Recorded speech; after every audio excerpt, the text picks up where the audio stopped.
Hey Nintendo fans and collectors, this is Lithium017 with collecting tip number 4. This one is called Do Your Research. I know I have told you already where to look for games and where to collect games in my previous collecting tip, but you need to do your research first, or at least have a smartphone on you, if you have one, with the access to internet so you can actually check up games.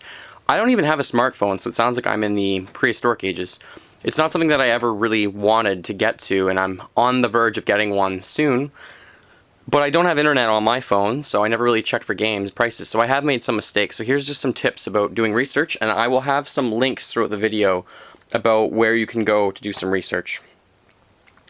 So the first thing I would suggest is definitely, before buying any game, try and look it up online to see how much it's worth. Now there are several ways to do this. There's a rarity price charts guide, which I will post the link up there. And this one pretty much has almost every game in existence and how much it averages a sale for, how much it goes for. The next thing you can do is I would definitely suggest at least getting an account on eBay, even if you're not going to buy very much. If you have an account on eBay, then you can look at the completed listings on the left-hand side, and then anything that is green was actually sold, and then you can actually see what it sold for. So this is just going to be some of my tips and some of the mistakes that I've made. So let's start off in the beginning, Super Nintendo.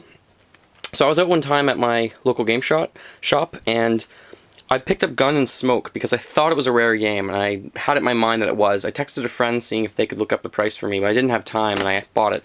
And it was only $5, but it's a really, really easy game to come by and really not rare, and it was a waste. I wouldn't really have collected it. It is in good condition in box and everything, but I wouldn't have picked it up. Made a mistake. Should have done my research. So this next example is Kirby's Adventure. This one is sealed, and it's the French version. So I looked this up, and normally items in Europe I find sell for more. So that's why I did my research. I bought this for $20 sealed at Microplay it was at the time. Converted probably to a Game Haven, I think it was.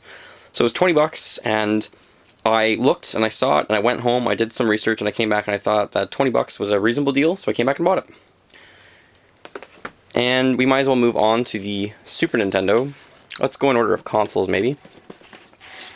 So this big box here, Lethal Enforcers. This is a normal size Super Nintendo box. This is a big box. There are several big box versions in the world. In North America, I believe there's only 3. There's Lethal Enforcers, then there's Mario Paint, which you see there, and there's also a Super Bomberman, which is huge, and it comes with a Super Multi-Tap. Now, in Europe, there was a lot more, so in North America, that's all there was. If you didn't do your research and look it up online beforehand, you would have no clue that it's a big box version, and you should look up the price of these things. So I bought this one, I think, for $15 or something, and it might be worth up to $30, and it comes with a little plastic gun in it, and everything like that. And these are the series of Final Fight. Final Fight 1, Final Fight 2, and Final Fight 3.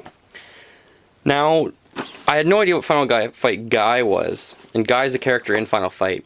And Blockbuster had an exclusive on the Super Nintendo that was called Final Fight Guy. Very, very rare to find with a box. Instruction manuals more rare, I would say. So I did my research and I saw this online for a reasonably good price, and I won the auction. And it's a very, very rare piece of Super Nintendo history that I would have never known about unless I looked it up ahead of time. Okay, next, N64. If you go to buy The Legend of Zelda Ocarina of Time and you want a complete copy, there's this version, that's the 1999 Game of the Year version, but the game came out in 1998. So you might want a more original copy, or you might want the Collector's Edition.